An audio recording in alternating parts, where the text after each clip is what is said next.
നിങ്ങൾ എന്താ വളരെ ഇൻഡിഫറൻ്റ് ആയിട്ട് അവരോട് പെരുമാറിയത്? അവരെ കുറിച്ച് പറയുമ്പോ ഹൃദയക്ക് 100 നാവായിരുന്നല്ലോ.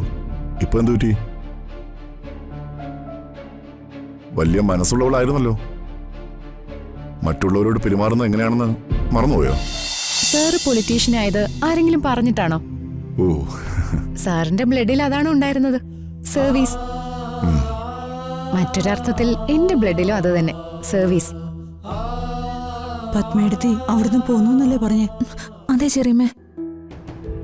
ദൈവമേ, ഇനി ഏട്ടത്തിയും കൂടെ വന്ന? ആ, പത്മ വന്നാലും അംബികാവർമ്മയ്ക്ക് സന്തോഷോ? ഈ ഗെയിം അങ്ങ് കൊഴുക്കും. ഇവര് ഞാൻ അങ്ങോട്ട് കൊല്ലട്ടെ രാജു? വാടി ഇങ്ങോട്ട് കൊല്ലാൻ. ഋതു, ഒന്ന് അടങ്ങി നിൽക്കേ, ഞാനിപ്പോ വരാം.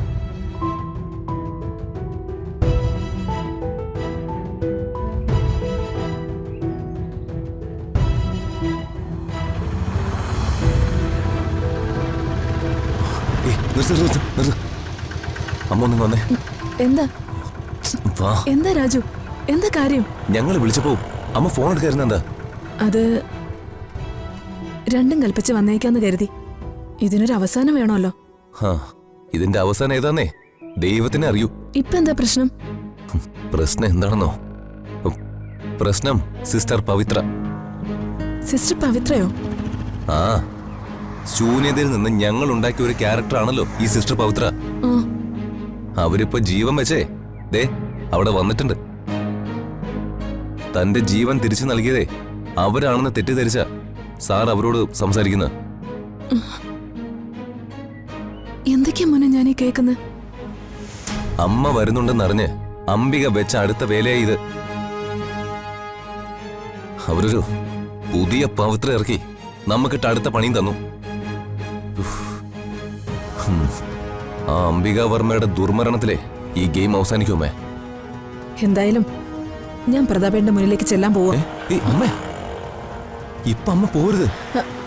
ഋതുമോക്കത് പ്രശ്നമാവും. ഞാൻ ഋതു എന്നേക്കായിട്ട് ഈ വീട്ടിൽ നിന്ന് ഇറങ്ങേണ്ടി വരും. ഞാൻ പറയുന്നത് അമ്മ ഇപ്പൊ കേക്ക്.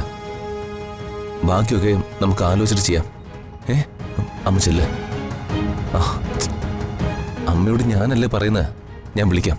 അമ്മ ചെല്ല്, ചെല്ലമ്മേ, വാ.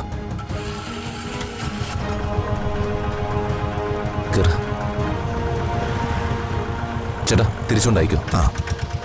ശരി അമ്മേ.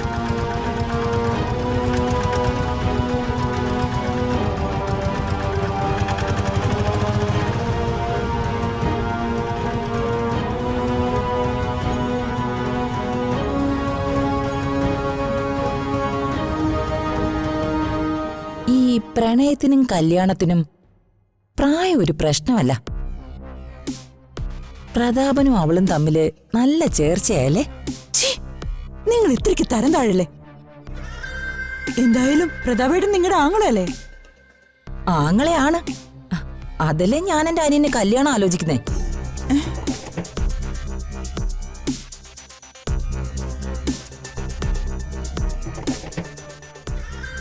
ഋതു, ഒരു വിധത്തിൽ ഞാൻ അമ്മയെ പറഞ്ഞു വിട്ടിട്ടുണ്ട്. നമ്മുടെ സങ്കല്പങ്ങളും സ്വപ്നങ്ങളും എല്ലാം ഈ ദുഷ്ട തകർത്ത് രാജു. ഋതു ഒന്ന് വെയിറ്റ് ചെയ്യ്. ഇവർക്കുള്ള പണിയെ നമുക്ക് കൊടുക്കാം. ഒരു ചെറിയ ഉപകാരം പോലും മറക്കുന്ന ആളല്ല ഈ പ്രതാപവർമ്മ. അങ്ങനെയുള്ള എനിക്ക് എന്റെ ജീവൻ രക്ഷിച്ച ആളെ മറക്കാൻ കഴിയോ?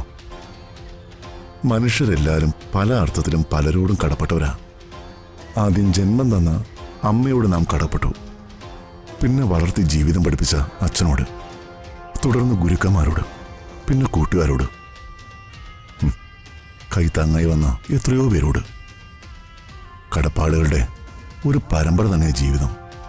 അപ്പോ ജീവൻ തിരിച്ചു പിടിച്ചെന്ന ഒരു കൂട്ടുകാരിയോ കൂട്ടുകാരനെയോ മറക്കാൻ കഴിയോ? സാറിന് ജീവൻ തിരിച്ചു തന്നത് കാലപുരുഷനാ. ഞാനതിനൊരു കാരണക്കാരിയായെന്ന് മാത്രം. ഞാൻ എന്റെ ജോലി ചെയ്തു, അത്രേ ഉള്ളൂ. അതിനപ്പുറം ഒന്നുമില്ല സർ. അതാണോ ഞാൻ പല പ്രാവശ്യം വിളിച്ചിട്ടും പവിത്ര സിസ്റ്റർ ഇങ്ങോട്ട് വരാതിരുന്നത്?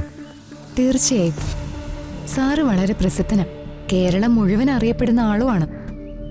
സാറിനെ ഞാൻ ബഹുമാനിക്കുകയും ചെയ്യുന്നുണ്ട്. പക്ഷേ സാർ എനിക്കൊരു ക്ലയന്റ് മാത്രം. ഇതുപോലെ നന്ദി പറയാൻ പല ക്ലയൻസും എന്നെ വിളിക്കാറുണ്ട്.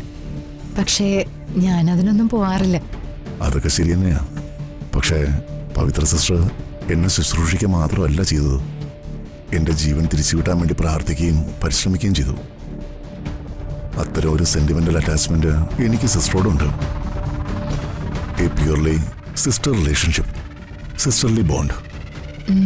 അതുകൊണ്ട് ഞാൻ സിസ്റ്ററെ കാണണമെന്ന് ചിന്തിച്ചതിൽ മറ്റൊരു പ്രധാനപ്പെട്ട കാരണം കൂടിയുണ്ട്.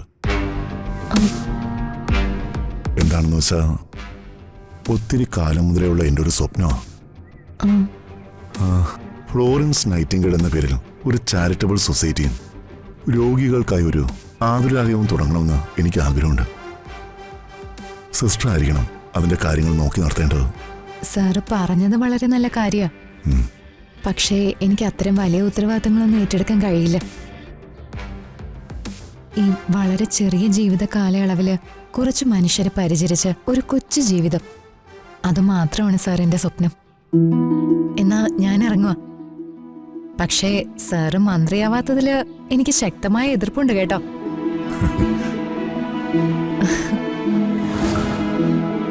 ചേച്ചി ആ ചേച്ചി പവിത്ര സിസ്റ്റർ പോവുകയാണെന്ന്. ശരി. അതെന്തു പോക്കാ? ഭക്ഷണമൊക്കെ കഴിച്ചിട്ട് പോയാ മതി. ഒന്നും വേണ്ട, അതിനൊന്നും നേരമില്ല. ഇറങ്ങുക. എല്ലാരോടും കൂടിയാ.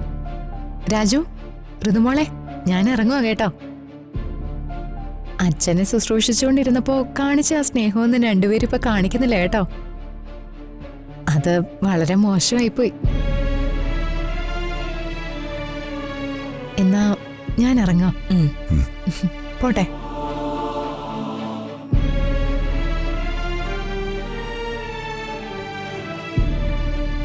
നിങ്ങൾ എന്താ വളരെ ഇൻഡിഫറൻ്റ് ആയിട്ട് അവരോട് പെരുമാറിയത്? അവരെ കുറിച്ച് പറയുമ്പോ ഹൃദയക്ക് 100 നാവായിരുന്നല്ലോ.